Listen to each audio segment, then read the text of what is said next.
কোনো কথা আছে? শূন্যপদ পূরণের কথা বলে গল্প শোনালেও এখনো এক্সামের কোনো কিছু কন্ডাক্ট করার কিছু আপনারা দেখতে পাচ্ছেন? এনে কোনো চর্চা নেই।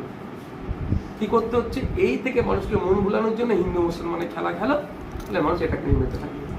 বিজেপি সরকার আসার আগেই বলেছিল, ঘোষণা করেছিল তেলের দাম কমবে, গ্যাসের দাম কমবে। তার মধ্যে কিন্তু এবারে গ্যাসের দাম চচ্চর করে বাড়ছে, তেলের দামও বাড়ছে। একদম শুভেন্দু বাবু বলেছিল যে তাদেরকে ক্ষমতায় নিয়ে আসলে উত্তরপ্রদেশ আর বিজেপি শাসিত রাজ্যের মতো পেট্রোল ডিজেলের দাম হবে। আচ্ছা, কোথায়? এই প্রশ্নটা তো শুভেন্দু বাবুকে আমরা করছি। এই প্রশ্নটা না জোরালো ভাবে হয়, সেই জন্যই কখনো বলছে মাদ্রাসা বন্ধ করে দেবো, কখনো বলছে মাইকে আজান, কখনো এই তো এই গল্প করে এই প্রশ্নকে ডাইভার্ট করার চেষ্টা করছে। মূল ইস্যু হচ্ছে সেই ইস্যু থেকে সরানো হচ্ছে। গ্যাসের দাম আপনি জানেন আজকে কমার্শিয়াল গ্যাস কোথায় গেছে? বাণিজ্যিক গ্যাসের দাম রান্না যেটা আমরা বাড়িতে যেটা আমরা ব্যবহার করছি গ্যাস পাওয়া যাচ্ছে না, এনে কারো প্রশ্ন নেই। পেট্রোল ডিজেলের দাম বেড়ে যাচ্ছে, কোনো প্রশ্ন নেই। ডলারের দাম বেড়ে যাচ্ছে, কোনো প্রশ্ন নাই। প্রশ্ন হচ্ছে কি হিন্দু মুসলমান নিয়ে এখন খেলা না দিয়ে গেছে। যখন ঘোরে আছি তো আমরা, যখন ঘোর কেটে যাবে বুঝতে পারবে যে আমরা কোন জায়গায় দাঁড়িয়ে আছি। আগামী 15 বছর তৃণমূল শাসিত দল, তারা প্রাক্তন মুখ্যমন্ত্রী মমতা ব্যানার্জি সাহেব ছিলেন, তিনি বলেছিলেন ফুরফুরা থেকে রেল হবে, কিন্তু এখনো সে রেল হয়নি।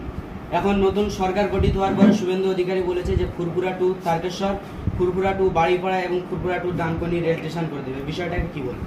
কে বললো? মমতা ব্যানার্জি তো রেল চালিয়ে দিয়েছিল। 2019 সালে লোকসভা নির্বাচনে হাওড়া জেলার জগৎবল্লভপুরে একটা শ্রীরামপুর লোকসভা কেন্দ্রের প্রার্থীর হয়ে তৃণমূলের প্রচারে এসে তো রেল চালিয়ে দিয়েছিল। আপনারা ভুলে গেছেন যে আমরা রেল স্টেশন করে দিয়ে রেল চলছে, চালিয়ে দিয়েছিল রেল। যেরকম গল্প ছিল, আর আজকেও আমার মনে হয় সেটা গল্প। যতক্ষণ না পর্যন্ত রেল লাইন পাচ্ছে আমরা গল্পগুলো করব। তবে হ্যাঁ, এটা বলে রাখছি, এটা কেউ না ক্রেডিট নিতে পারে যে এই নতুন বিজেপি সরকার পশ্চিমবঙ্গে এসে রেলটা করছে না। ডানকুনি থেকে ফুরফুরা শরীফ, বাড়িপাড়া থেকে ফুরফুরা শরীফ, তারকেশ্বর থেকে ফুরফুরা শরীফ, এই 3টে লাইন অনেক আগে থেকে প্রস্তাব ছিল।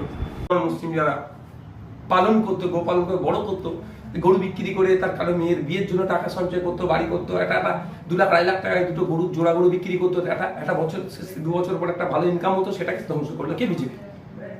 পুঁজিপতিদের সরকার চলছে। এর জন্য শ্রম কোটের বিরুদ্ধে আমরা লড়াই করছি না। আমরা কৃষক ফার্মার্স যে বিল প্রত্যাহারের জন্য লড়াই করেছিলাম, আমরা কেন নিয়ে এসেছিল ফার্মার্স বিলটা? শ্রম কোট সব শ্রম কি কর্পোরেটদের জন্য, শিল্পপতিদের জন্য নিয়ে এসছে। এই যে বিজেপি সরকার গরিবদের সরকার নয়।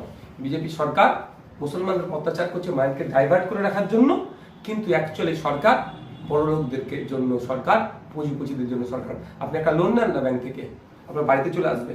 হ্যাঁ, আপনি 10, 20 হাজার, 50 হাজার টাকা কৃষক লোন নেন, বাড়িতে চলে আসবে একদম ওসুল করার জন্য।